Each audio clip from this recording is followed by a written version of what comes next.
Welcome everybody to Bangalore International Center, and thank you for joining us this evening. We at Todywalla Auctions are very excited to have this preview of classical Indian art, and even more fortunate to have Mr. S. Murugan come and give us a talk here in Bangalore on the arts of Mysuru. Everybody in the audience knows Mr. Murugan, but it's for the virtual audience who don't know him. He is the ADGP of Bangalore, Karnataka State, Additional Director General of Police. He is a passionate collector and a very knowledgeable collector. So I have a term for him. It's collector scholar. People like him are not just passion driven, but they know what they are collecting, which is very essential in this day and age. So thank you very much for coming, and the stage to you, sir. Thank you.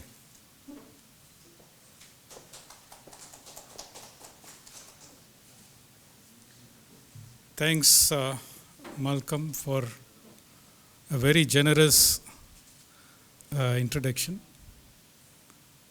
So I should thank each and every one of you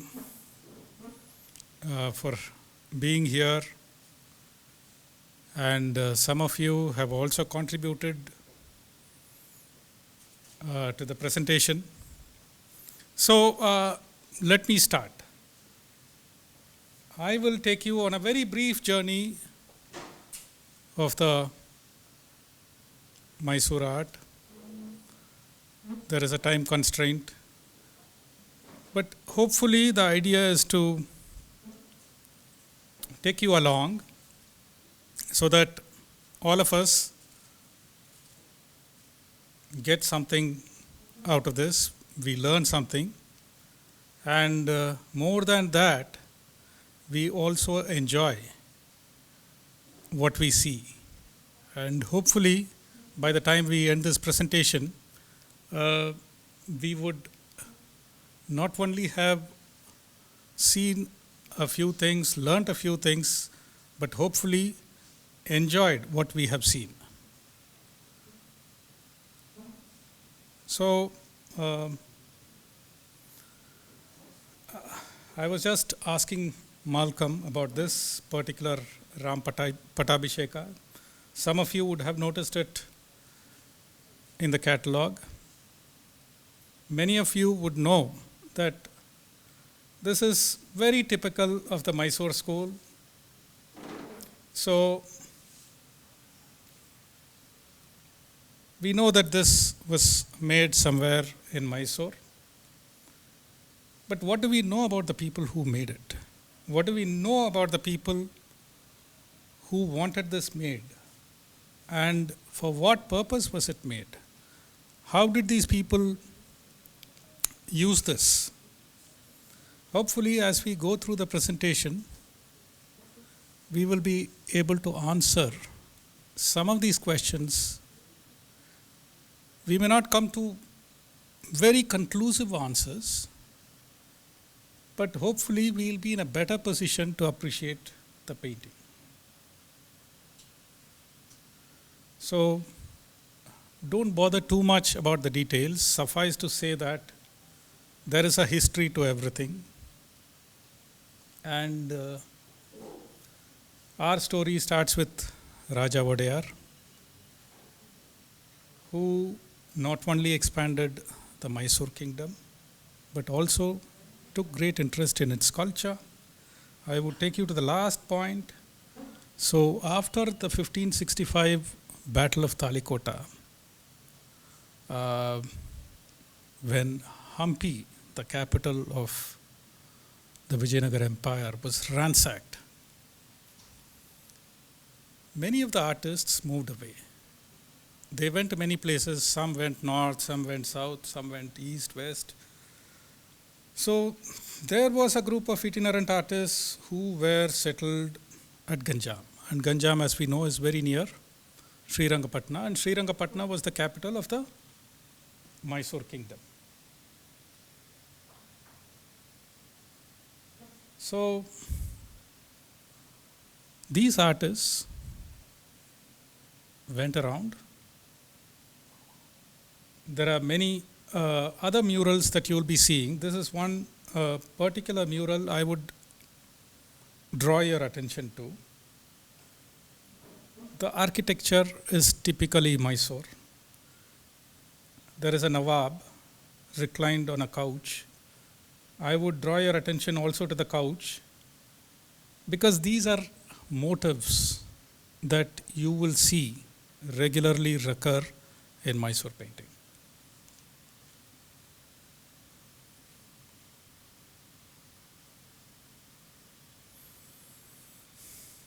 I don't know how many of you have seen this temple. Unfortunately, the murals, many of the murals are flaking off, but this is on the highway between Tumkur and Chitradurga. It's a small place called CB. But some of the murals are very interesting and worth seeing.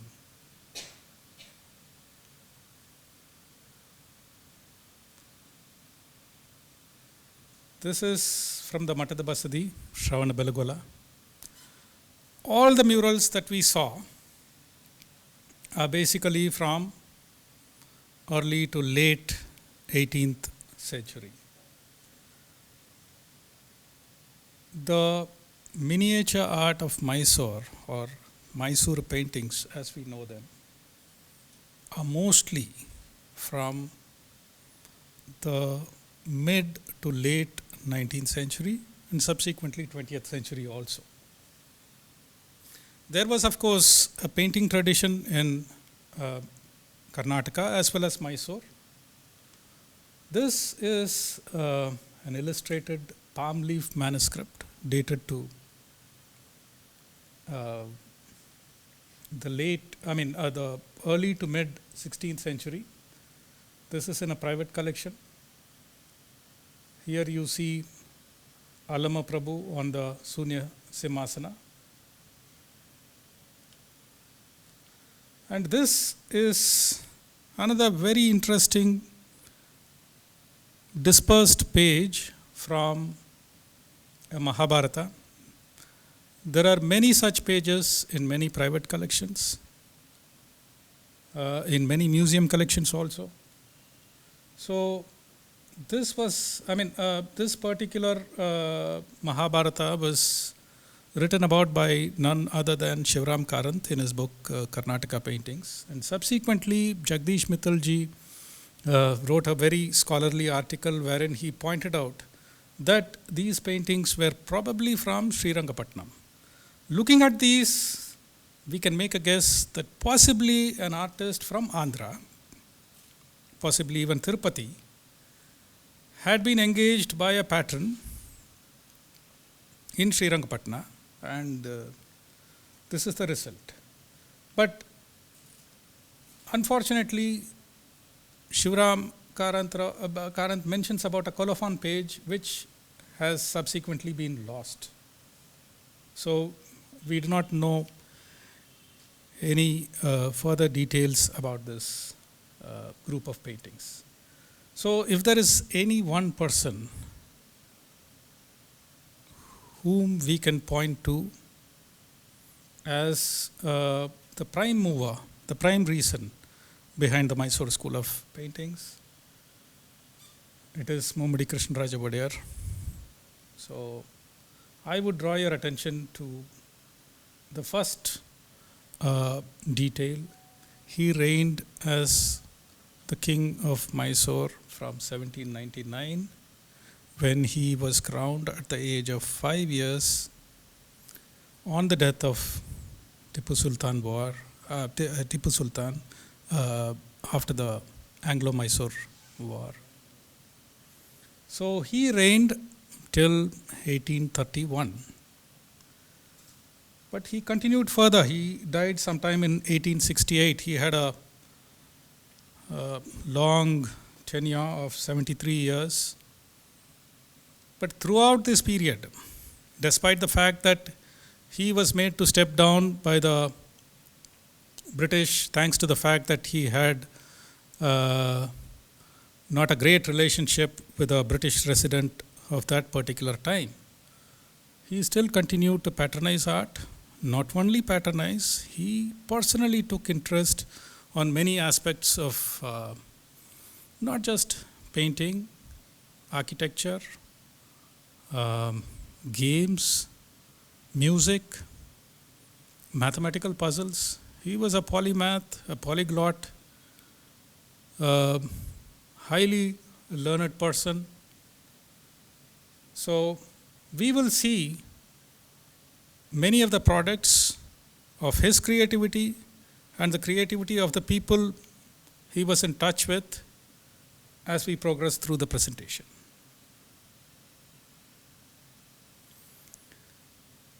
This is part of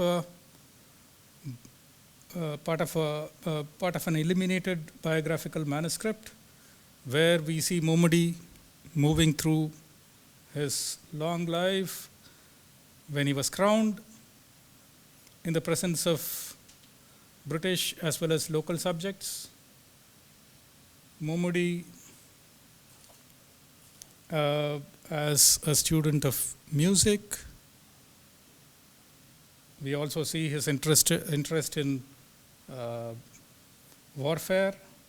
We also see him as a king, albeit under the control of the British, closely supervised by the resident. We also see Purnaya here.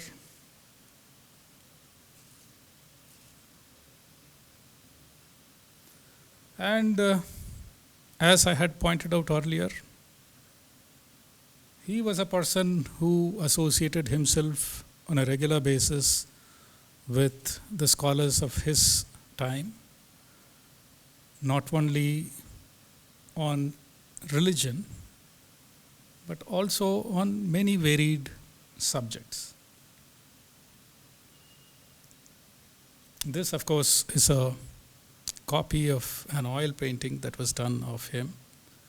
This is in the Mysore style.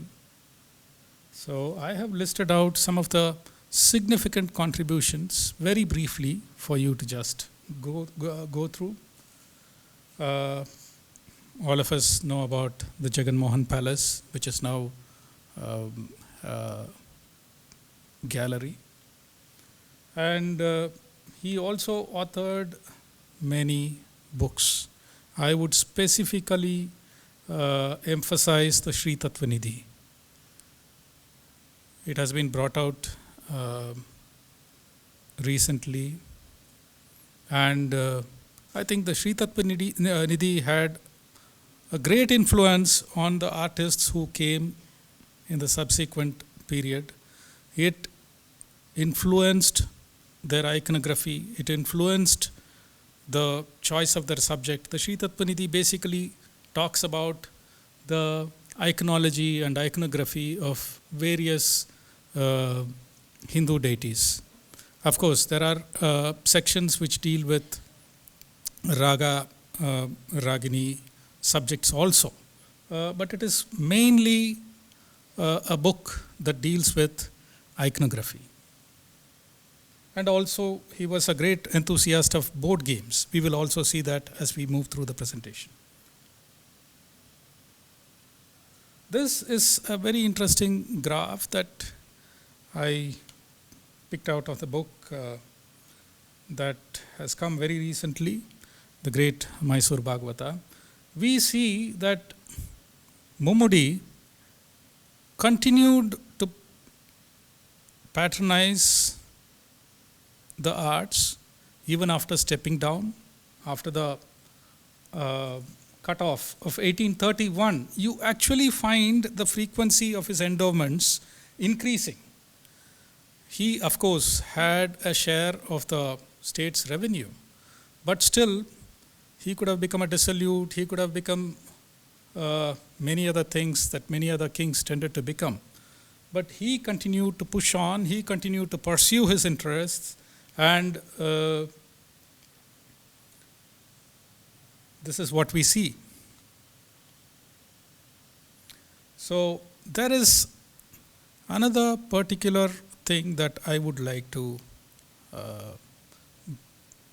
bring your notice to, this was particularly pointed to me by Mr. R.G. Singh.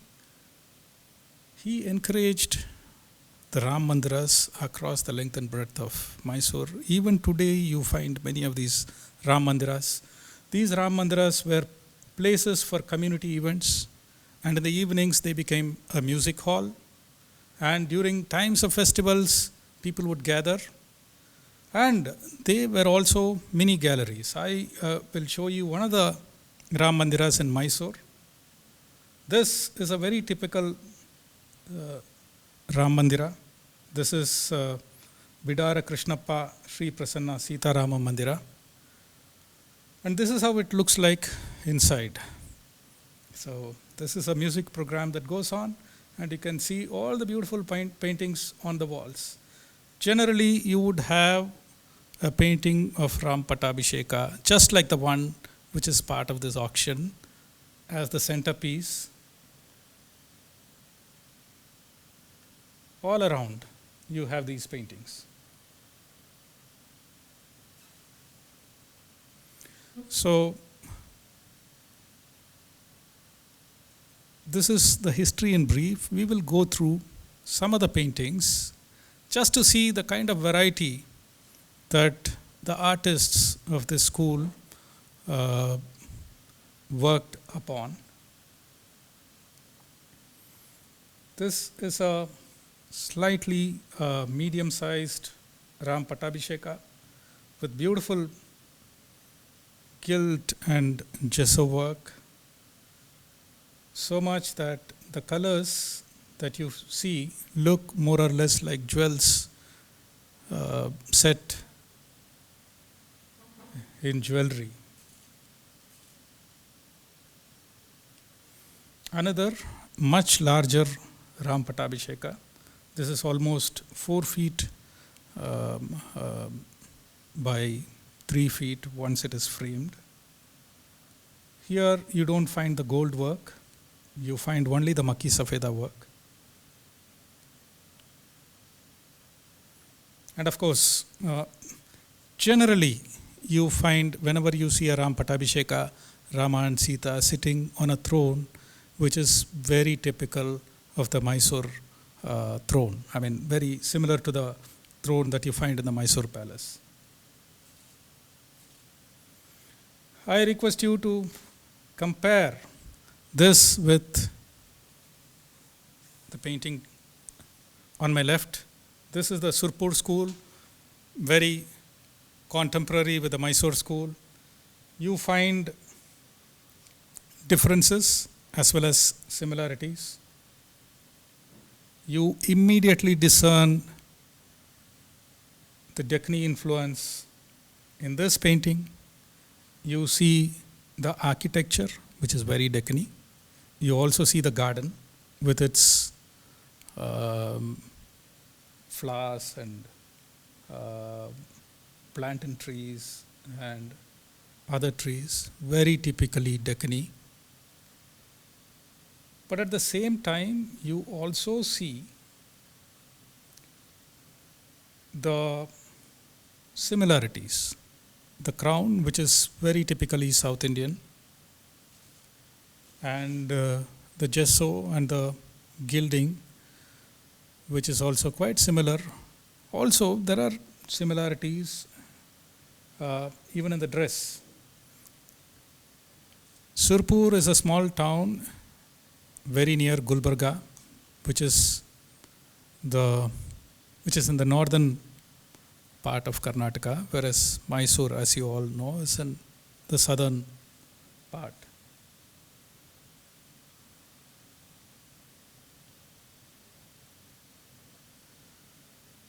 So this is a small painting, about 10 inches by 12 inches, of Balarama after he is angered by the Kauravas, using a plough to drag Hastinapur into the river Yamuna. And I request you to compare it with a Pahadi painting from Chamba.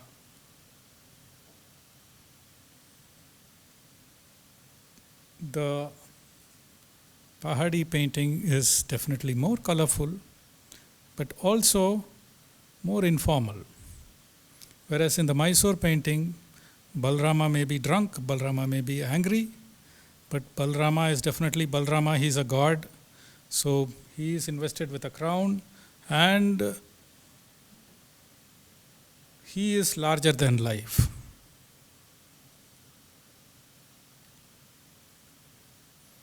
These are again two beautiful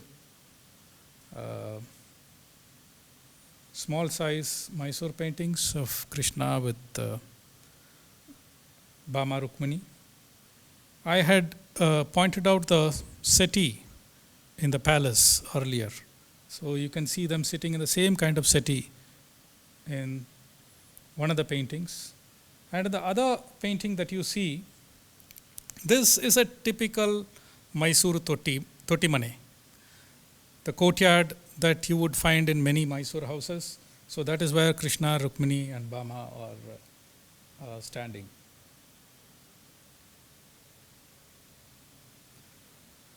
This is another very interesting painting. You don't see any gilt work on this. It is basically a vegetable dye called Reval Chini, which has been used to imitate the gilding on the jewelry as well as the clothes. So this is possibly after a ceiling panel on a temple, transported into a Mysore-like setting. So you have Krishna at the center, surrounded by his 8 wives in various postures and contortions. By the way, this is possibly by an artist called Tippaji, who was basically a Chitragar from Shikaripur of Shimoga district. More about him later. This is part of a twin group. This is one of the twins. So the reason why this painting was included was there are unmistakable features that we find in Thanjavur paintings reflected here. Generally, the Krishna in the Mysore school is dark-skinned. Generally, there are of course exceptions. And even the colors that are used and the facial features, they tend to point towards an artist who had some exposure to the Thanjavur school.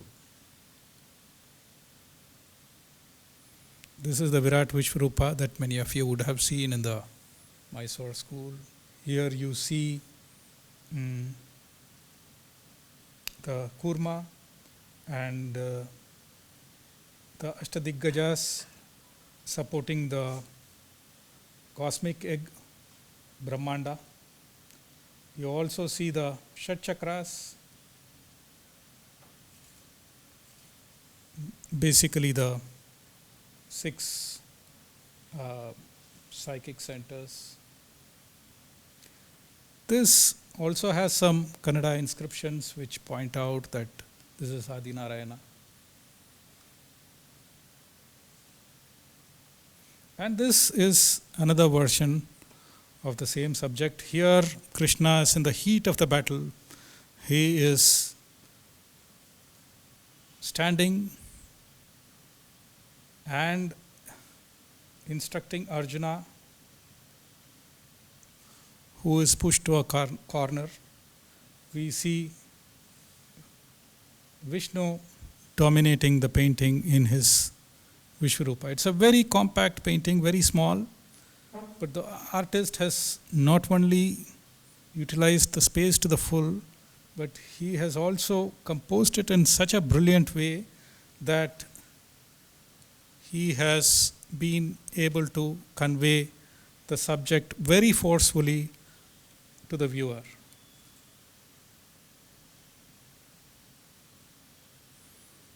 This is again a painting from the Krishna Leela, where Krishna breaks two Arjuna trees and releases two Gandharvas.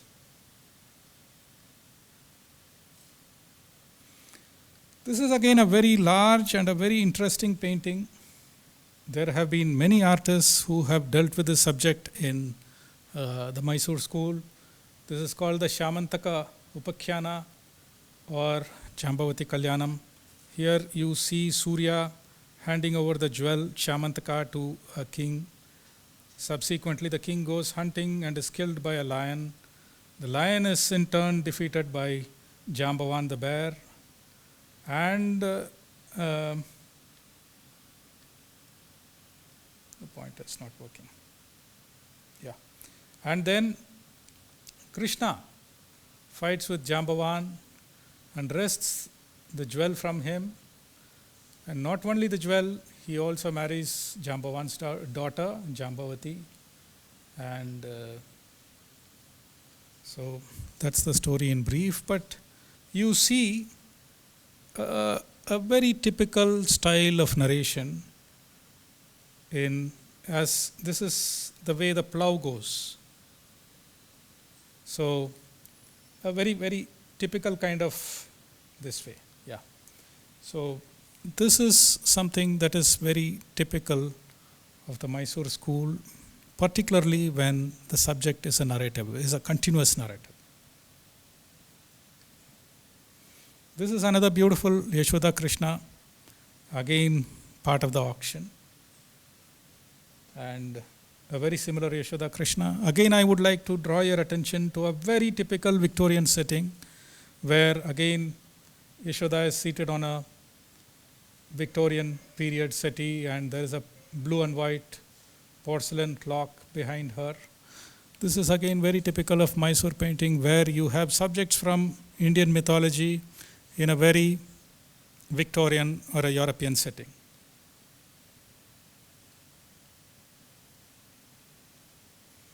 So here is Shiva Dakshinamurthy. He is expounding to the sages in Paravak. In Tantra, there are 4 ways of communication. The lowest is Vaikari. What I'm doing right now, I'm talking. I'm talking to you in words, I'm showing you pictures. If, however, I'm not Murugan and I'm Dakshinamurthy, all I have to do is, and you learn everything about. So that is Paravak, where the unseen and the unsaid is conveyed. So you also see a very big drama going right under Dakshinamurthy, and we see it in greater detail in this particular painting. Here you see Parvati doing penance and Kama shooting the arrow. We don't see him getting reduced to ashes, but Rati falls at the feet of Parvati, imploring her to intervene on behalf of Kama. And after that, we see Kama and Rati paying obeisance to Shiva and Parvati. So Shiva is sitting silent and Parvati has done so much. You also see a lot of other things happening on the hills. This is again a very typical subject that we find in Mysore paintings. Again, I draw your attention to the very typical Mysore throne on which Parvati is seated and Shiva is dancing away, And all the gods and the rishis are accompanying Shiva with various instruments.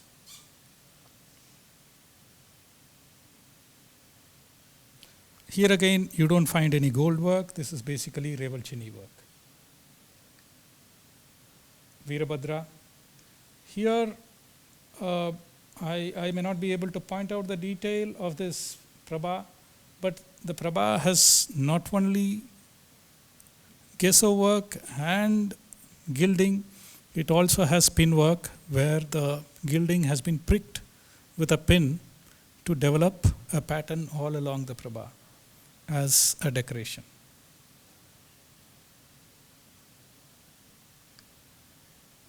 This is again a very beautiful painting, Gange, Gowri, Sadashiva, where the artist manages to create an illusion of a kind of merging of Shiva, Ganga and Gowri. I would also like to point out, I hope you can see the similarities, not only the faces, the crown, the way the border has been highlighted with color. Both the paintings are possibly by the same unknown artist. Again, two beautiful paintings, one of Mahalakshmi, the other is of Varamahalakshmi, where Lakshmi is visualized as a pot of plenty. You see the coconut, you see the pot, the mango leaves and the flowers.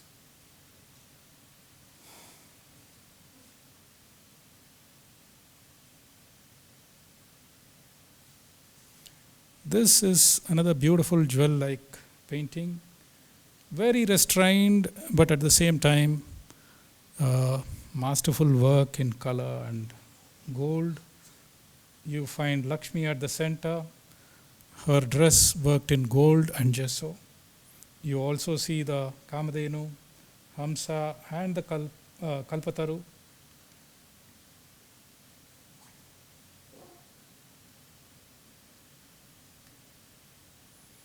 Again, a very interesting subject of Parvati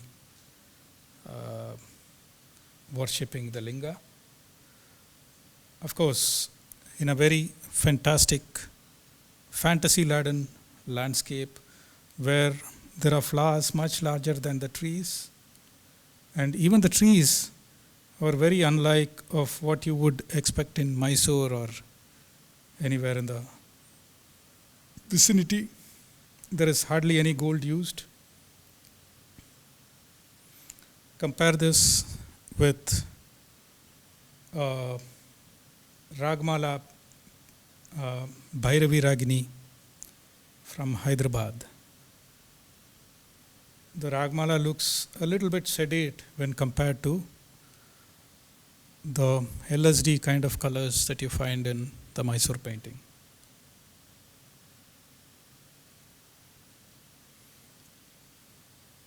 The artists not only painted gods and goddesses, they also painted saints, they also painted portraits. These are two Veershaiva saints who possibly were part of the Siddalingeshwara Mutt in Yediyuru.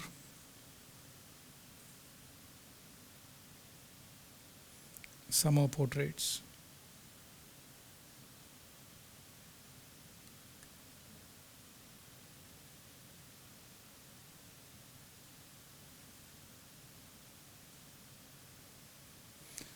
This is a personal favorite. Here you find a lovelorn lady, the Virhot Kantita Naika. She is, of course, pining for her lover, and her pining is reflected in the parrot. The parrot sees the fruit, but is still not able to bite into it. And even the expression on the face of the lady has been beautifully brought out.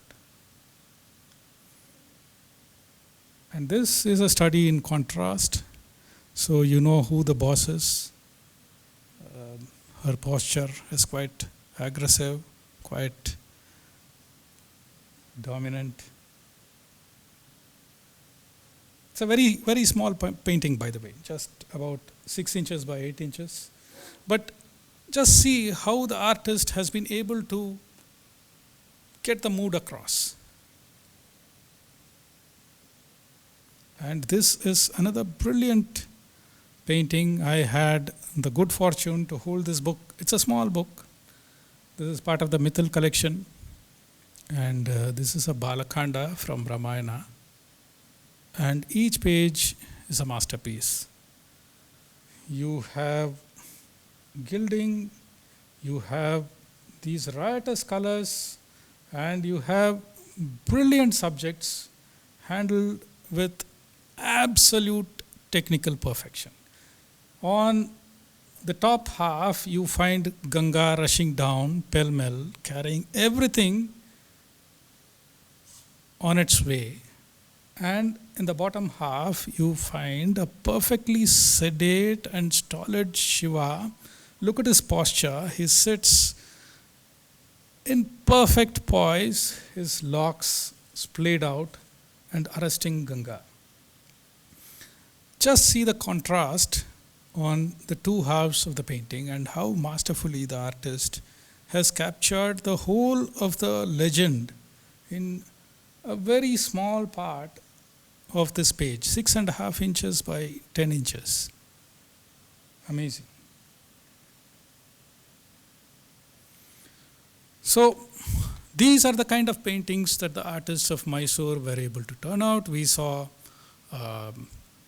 devotional paintings which possibly were part of Ram Mandiras or other large houses. We also saw manuscript illuminations, and now we will also see some of the paintings related to games. Mummudi was himself a very skilled player, but he also developed many games and also popularized them. He got books published, he wrote some of them himself probably.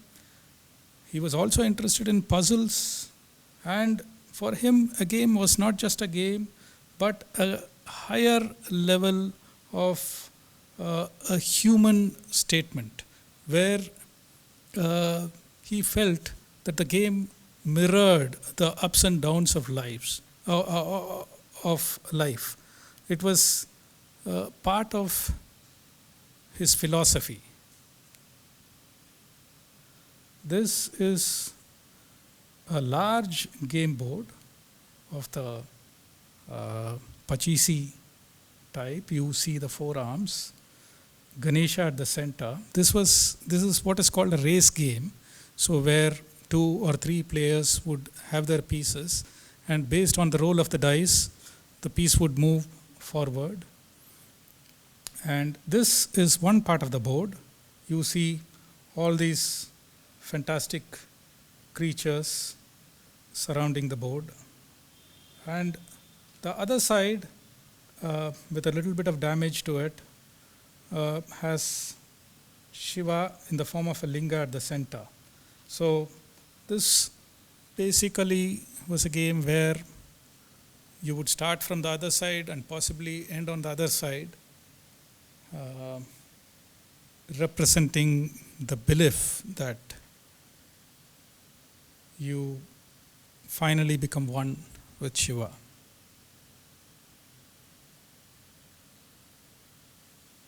This is again a very interesting painted page which shows a partially completed knight's magic tour. You know, when there is a 12 by 12 chessboard, the regular chessboard is 8 by 8. Mummudi developed a game for a 12 by 12 chessboard. So in a 12 by 12 chessboard, when the knight moves in a particular fashion, it is seen that you can see the numbered squares. You can see 1, you can see 2, so on. That's how the knight moves. So This is a partially completed night's magic tour which leads to a figure of Krishna. And this is another numbered Nandi where the numbers are generated based on a religious text. These were all creations of the Mummudi period. And of course, we all know about the Ganjifa cards that came out. So this Ganjifa is basically a trick-taking game, something like a whist or bridge. So 2 or 3 or sometimes even 4 people could play the game. And there were suits.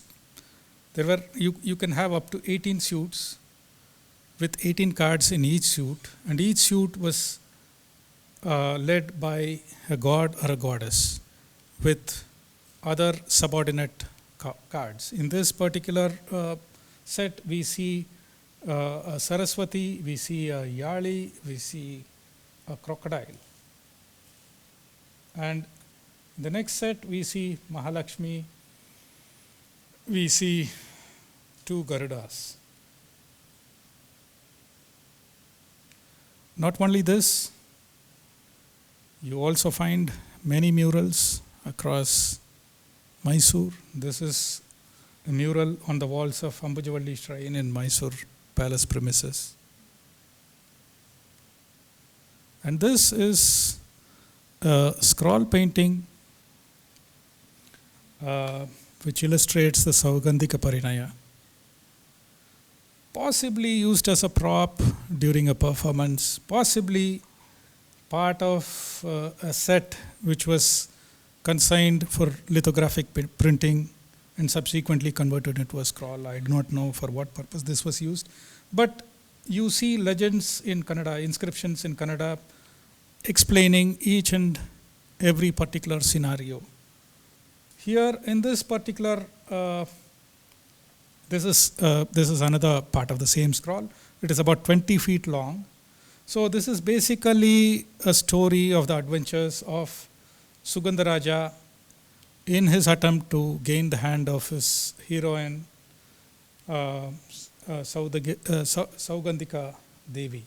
So in the process, he kills a demon, he kills many demons, he gets into all kinds of adventures, he gets into wars, gets out of wars, and of course, finally, he gets to marry Saugandhika.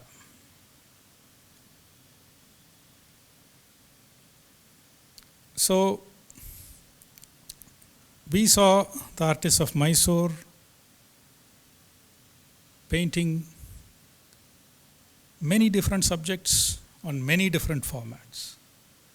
Now, for a comparison between Mysore and Thanjavur, you may ask me why. The reason is this is where most people go wrong. Even today, I find many catalogs which say that a Thanjavur painting is in Mysore style or whatever. Maybe, possibly north of India, all South Indians are Madrasis, and all Madrasis eat masala dosas. So, generally we tend to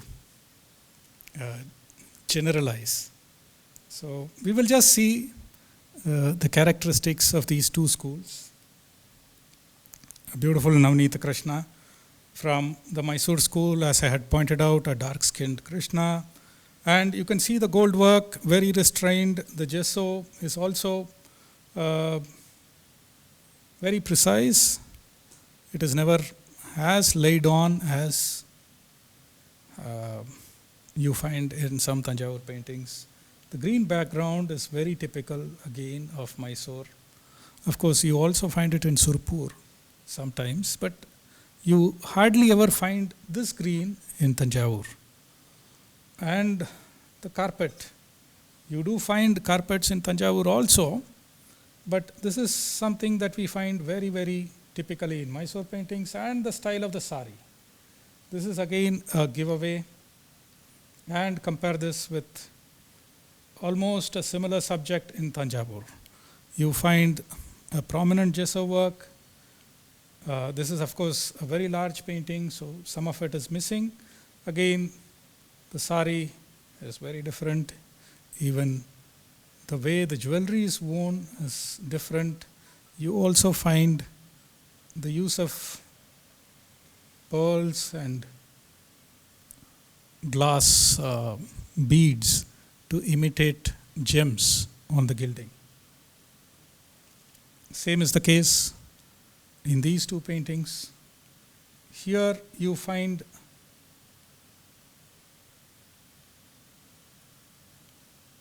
the jewels, or rather the glass pieces which have been set like jewels very prominently. And also see the gesso work. It almost gives a 3D effect to the sari that Lalita Parmeshwari is wearing. Whereas here, gesso work is used only to emphasize the pattern on the sari. It is not as prominent as the gesso work that you find on the other Tanjavur painting. So we saw the various subjects. Now we come to the artists. Who were the people who painted these pictures? We do not know many of them, but we do know some of them. Thanks to Mr.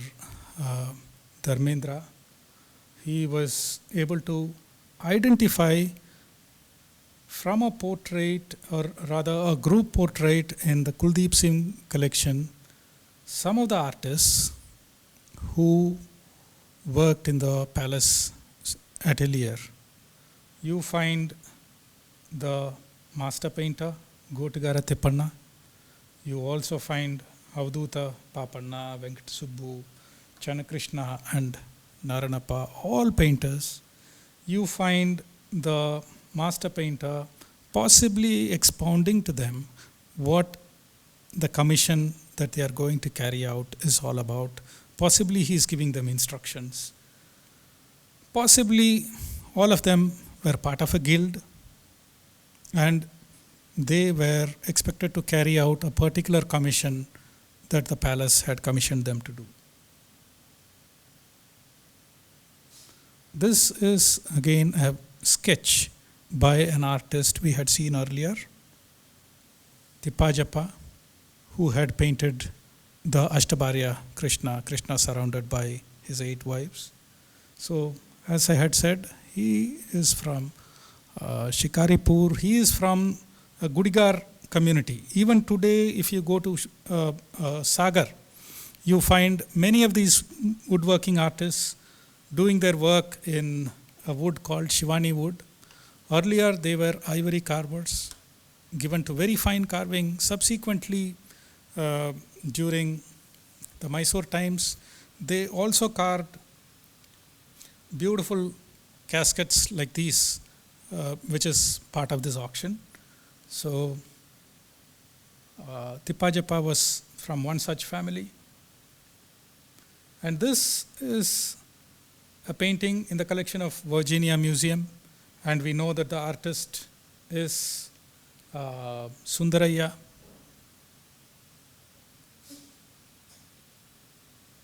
And this is a beautiful painting, a large scale painting by Durgada Krishnappa. Durgada Krishnappa is the father of Venkatappa, of Venkatappa gallery fame. So here you see Hanuman obediently listening to Sita. Sita is expounding the Taraka mantra to Hanuman, and Vibhishna is taking farewell. He has attended the coronation of Rama and he is getting back to Lanka. And of course, again, as we had pointed out earlier, the Mysuru throne. So we come back to where we started. This painting must be looking similar. This is a Chitra Ramayana with a Ramar Pattabhishekam at the center and various episodes from the Ramayana all around. And I hope you can see the similarity with the painting that we started with. This was by the T. Narsipura school. The T. Narsipura school had these artists. Tirupalaya Raju was a palace artist. He was Venkatraman's teacher. Venkatraman is the artist of the Chitra Ramayana that you saw in the previous slide. This painting, you have his signature here, and it is dated to the 1960s. Venkatraman's son Sitarama and nephew Lakshmi Narasimhan were also painters. Srihari, the grandson, is at present in T. Narsipur. He continues to paint in the traditional style. And this painting that we saw, and which is part of this auction, is possibly by Lakshmi Narasimhan or by Lakshmi Narasimhan assisted by the others in the group. References more for a scholarly purpose. So that's it from my side. Just to bring this to a close, a beautiful ivory painting of Mummudi. Thank you. If there are any questions.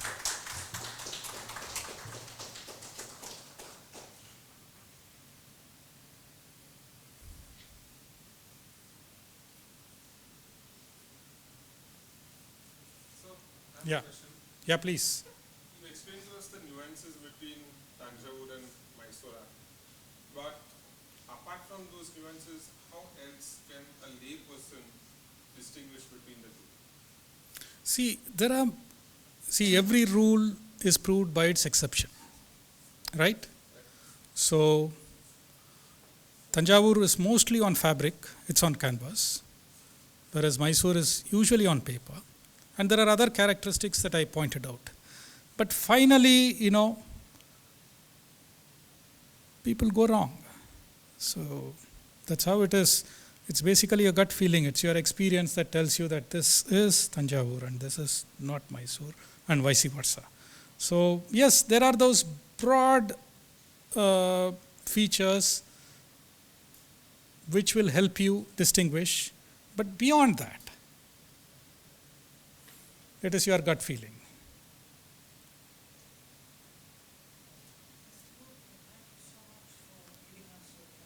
Thank you. I was curious to know, you've limited the Mysore School of Art to Mummudi, but as history goes through, as we go through history, we find that there are ebbs and flows.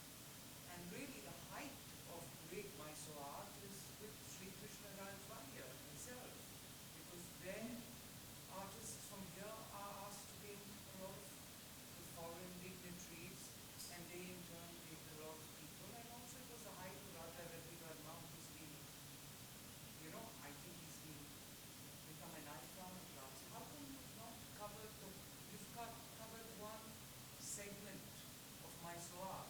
Because Mysore art is, I think, not limited to its space, but it's continuous and ever evolving. As I had pointed out, there are artists still. There are artists who still practice in the traditional. You're trying to define No, yeah. because art, in a way, cannot be defined. It's subjective, it changes, it flows. Very true. Very true. I mean, this is not an exercise in limiting. I would rather say that this gives you various examples, mainly from a particular period, mainly from the beginnings. But of course, there are people who have continued this further. The reason why I have stuck to a specific period is that, finally, if I have to give a context to some of the articles that are present in this auction, I have to, confine myself to a particular time and space. There is so much that you can talk on art. You can talk from the cave art of the Neanderthals, all the way down. We don't want to do that. Yeah, exactly. So, which is why, just for the purpose of confining ourselves to the context of this particular auction. Some of the objects found in this particular auction, we have to confine to a particular time. We have to confine ourselves to. Yeah. Yeah.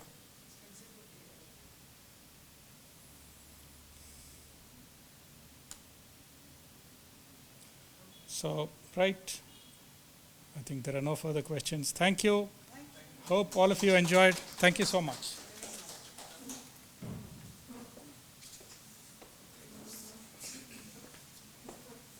Thank you everybody for joining us this evening. And thank you to our speaker, Mr. Murugan, for this scholarly presentation. Thank you very much.